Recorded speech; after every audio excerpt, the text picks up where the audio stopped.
Vamos a comenzar a analizar cuáles son las funciones del sistema excretor, dándole una especial atención a la formación de la orina.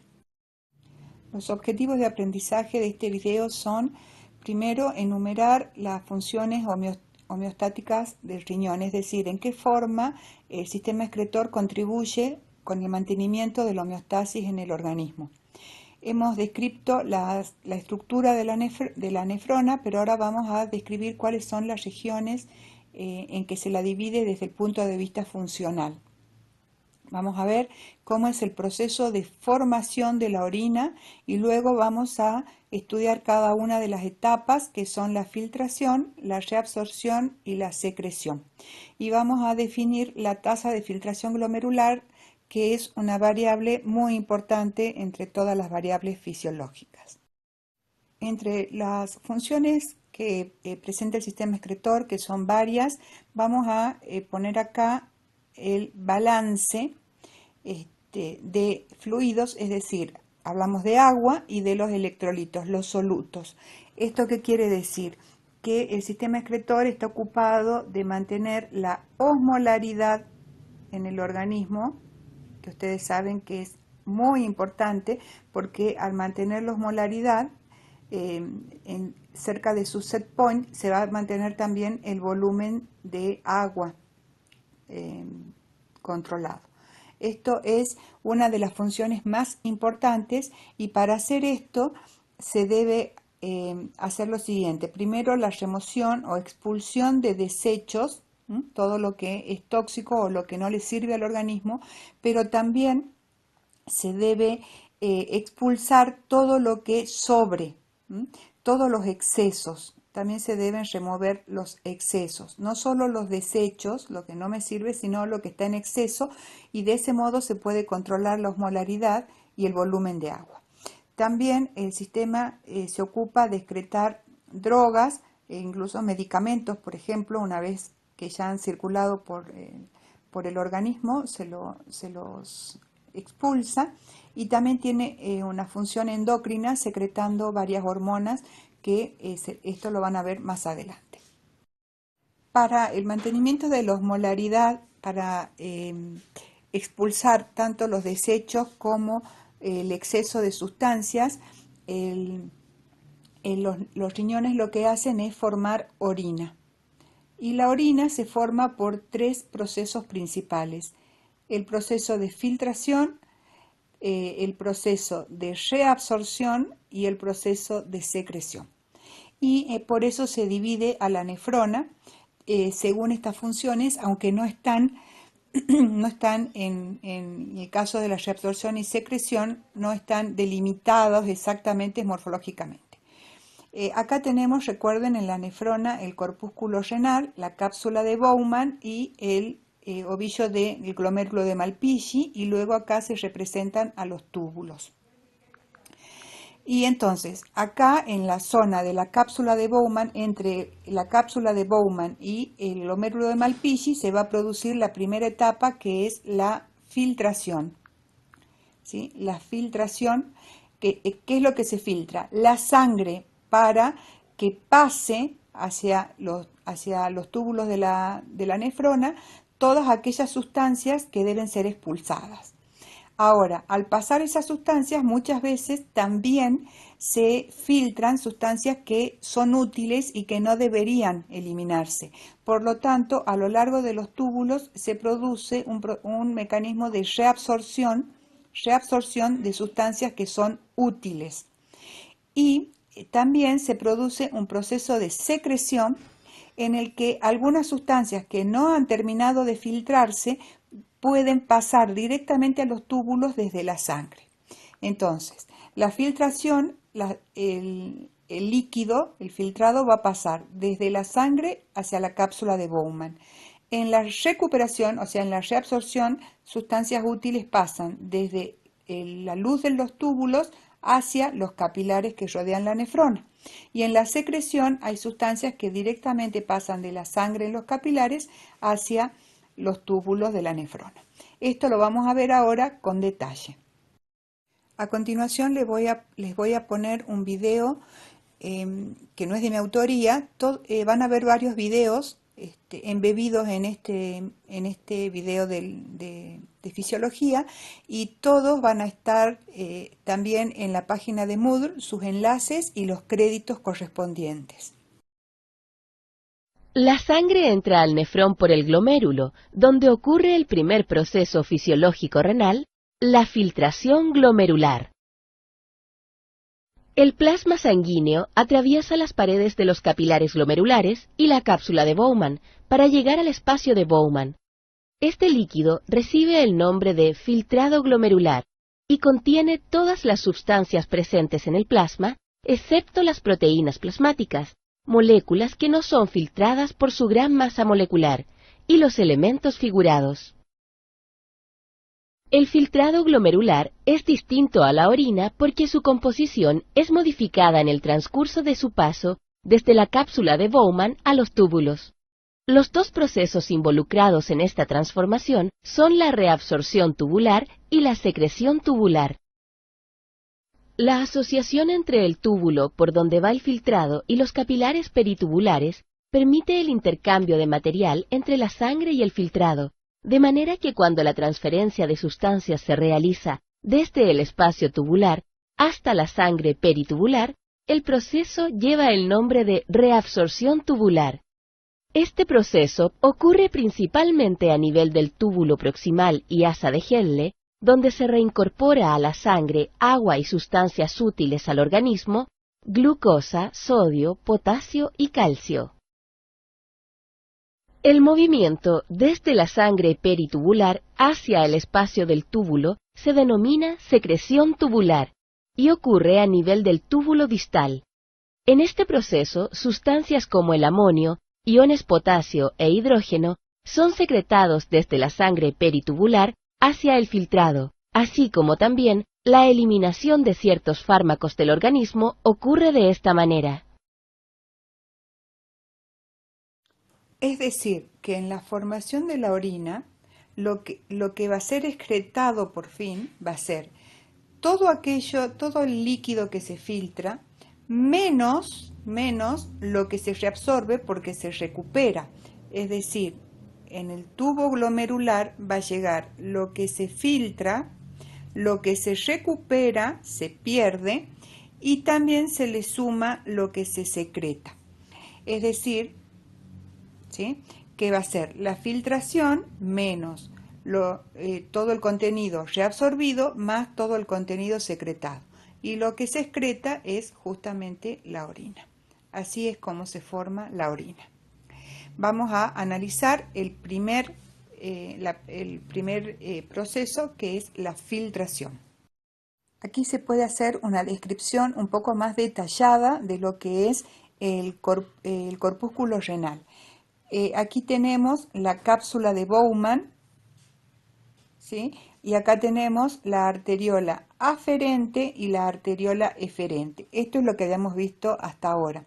Pero también vamos a ver un poquito más en detalle, y vemos que la cápsula de Bowman está formada por células epiteliales. Acá está la luz del tubo, o sea, aquí está hueco y hacia ahí va a pasar el líquido, el filtrado.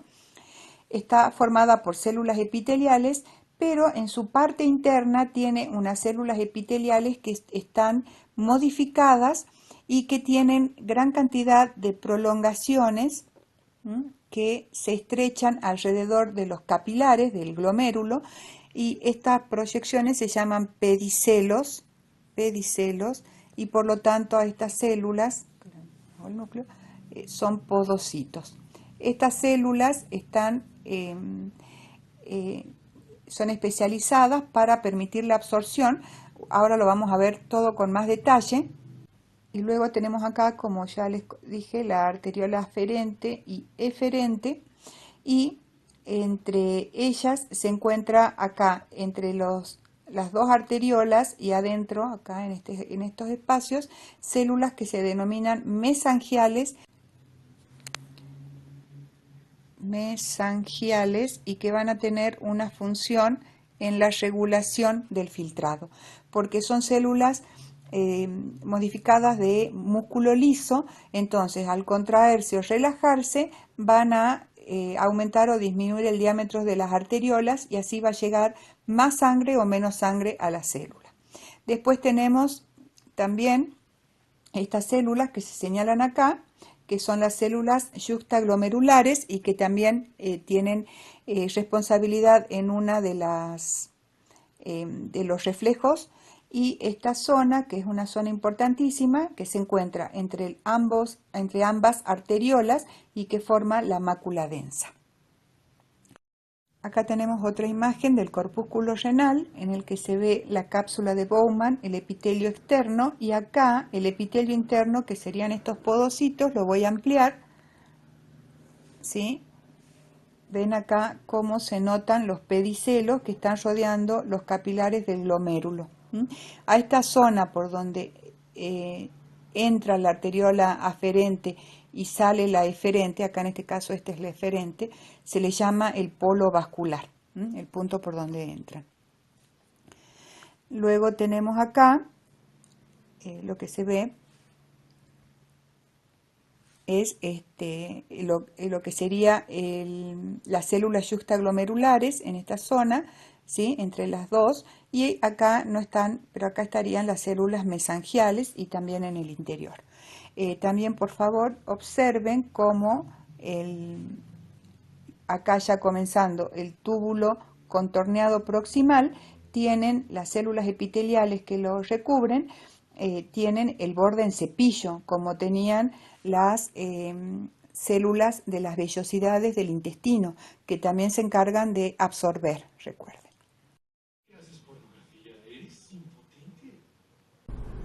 En el corpúsculo, la arteriola aferente entra por el polo vascular y forma una red capilar. Esta red se encuentra íntimamente asociada con células renales especializadas llamadas podocitos. Los capilares y los podocitos constituyen la barrera o membrana de filtración. Los podocitos reciben ese nombre debido a la gran cantidad de prolongaciones o pies llamados pedicelos. Echémosle un vistazo a esta célula en particular. Los podocitos rodean completamente los capilares que están dentro del glomérulo. Reciben, como decíamos, este nombre debido a las prolongaciones o pies que dejan espacios que favorecen la filtración.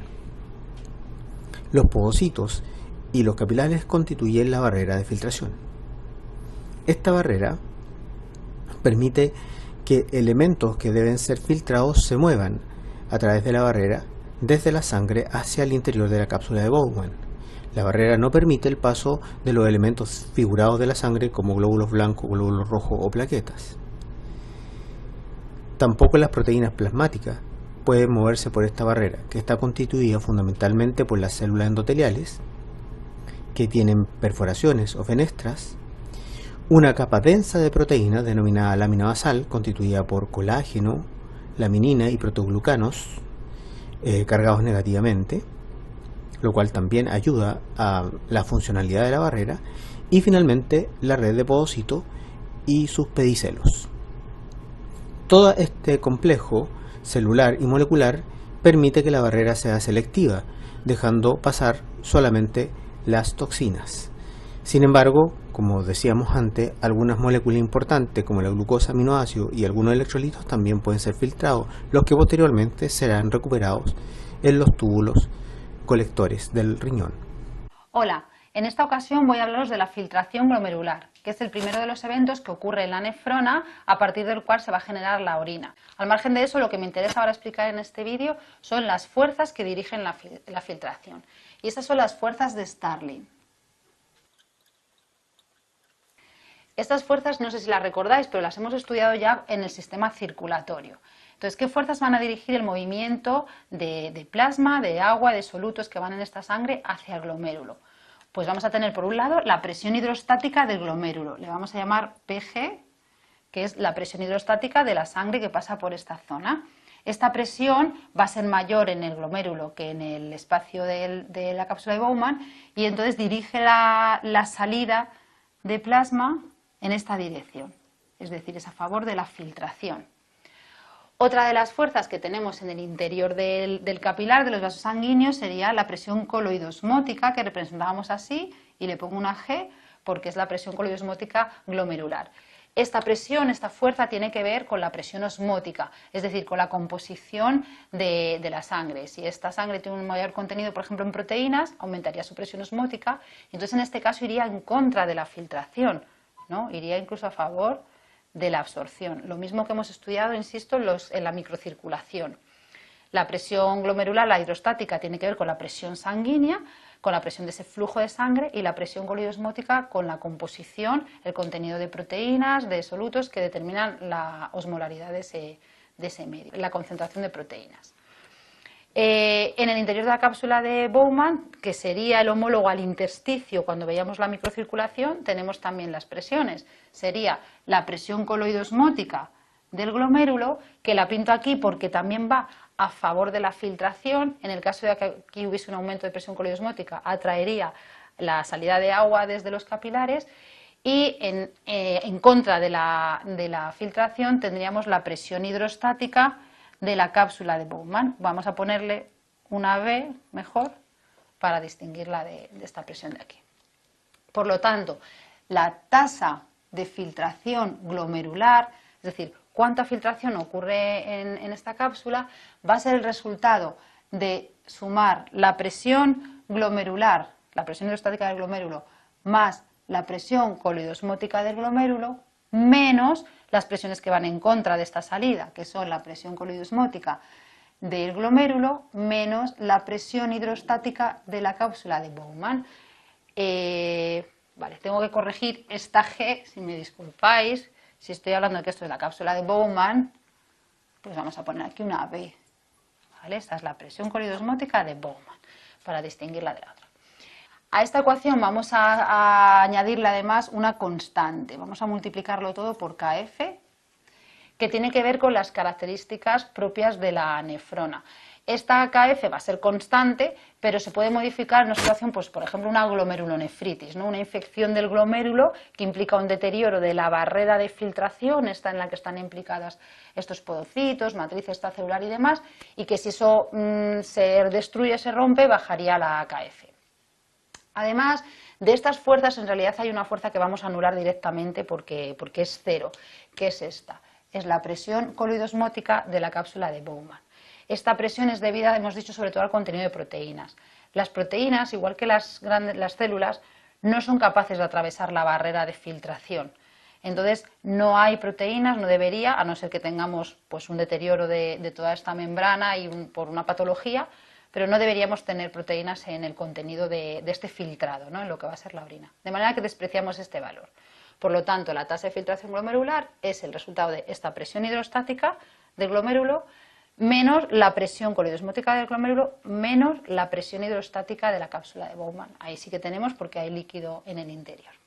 Si representamos estas fuerzas de Starling en una gráfica muy sencilla, vamos a ver que supondría el efecto de sumar las fuerzas que van a favor y las que van en contra, ¿no? Aquí vamos a representar tiempo, o bueno, más que tiempo sería el recorrido que hace la sangre desde que entra por la arteriola aferente hasta que sale, ¿no? En todo ese recorrido es igual la filtración en todos los puntos. Vamos a ver que no. Entonces, bueno, voy a poner aquí para aclarar recorrido. Y aquí estaremos representando las presiones. La presión en milímetros de mercurio. Y vamos a tener una presión, bueno, 25, 50. Entonces, las presiones que van a favor de la filtración sería la presión hidrostática del glomérulo, que está pues cerca de los 50. Y la otra presión que va a favor es la presión coloidosmótica, que hemos quedado que es 0, entonces ni siquiera la voy a dibujar. En negativo, las presiones que van en contra, las coloidosmóticas, son menores que la hidrostática. Esta está, bueno, empieza por menos de 25, pero luego va a ir subiendo y se va a acercar a la presión hidrostática. Esta de aquí es la presión coloidosmótica en el glomérulo. Esto no lo he puesto, lo voy a poner en verde. Es la presión en el glomérulo. Y la otra que iba en contra es la presión hidrostática en Bowman, en la cápsula de Bowman, que esta sí que es constante en todo el trayecto. ¿Por qué esta presión, por qué aumenta esta presión coloidosmótica? Bueno, va a aumentar porque a medida que la sangre va siendo filtrada, ¿no? A medida que perdemos líquido, que perdemos solutos, pero no perdemos grandes proteínas, no perdemos proteínas en general, y no perdemos células, la presión coliosmótica va a ir subiendo. ¿Vale? Empezamos con una presión coliosmótica no muy elevada, pero a medida que la sangre va a ir siendo filtrada, va a aumentar esta presión coliosmótica. De manera que si ahora sumásemos estas dos fuerzas, y voy a borrarlo para ponerlas en una única gráfica, si sumamos las dos, partiríamos de una presión más elevada y acabaría igualándose con la presión glomerular. Aquí tenemos la coliosmótica del glomérulo más la presión de la cápsula de Bowman. En este momento dejaría de haber filtrado, por lo tanto el ultrafiltrado se va a dar al inicio del recorrido de la sangre por el glomérulo. ¿Esto va a ser siempre así? En realidad no es siempre así. Lo que he representado en esta gráfica ocurriría cuando la sangre pasa despacio, cuando el flujo es lento por la cápsula o por el glomérulo. Vamos a representarlo. Voy a representar la tasa de filtración glomerular frente a la velocidad o el ratio, ¿no? Sería, vamos a poner flujo, frente al flujo. El flujo normal es de unos 600 mililitros por minuto. Y la tasa de filtración glomerular óptima es de 125 mililitros minuto. Está en torno a los 125-180. Entonces, en una situación normal, a mayor flujo, mayor tasa de filtración, hasta que esta curva se estabiliza. Esto tiene que ver con lo de igualar la presión coliosmótica que os decía a la presión hidrostática, ¿no? Entonces, en este punto, a un 100% del flujo normal, tengo una tasa de filtración en torno a 125, que es lo normal. Si disminuyo el flujo, tengo menor tasa de filtración, lógicamente, y si lo aumento también, pero no aumenta de manera exponencial y lineal. Vamos a terminar aquí esta primera parte de la formación de la orina para que no se haga el video tan largo y la continuamos en una segunda parte.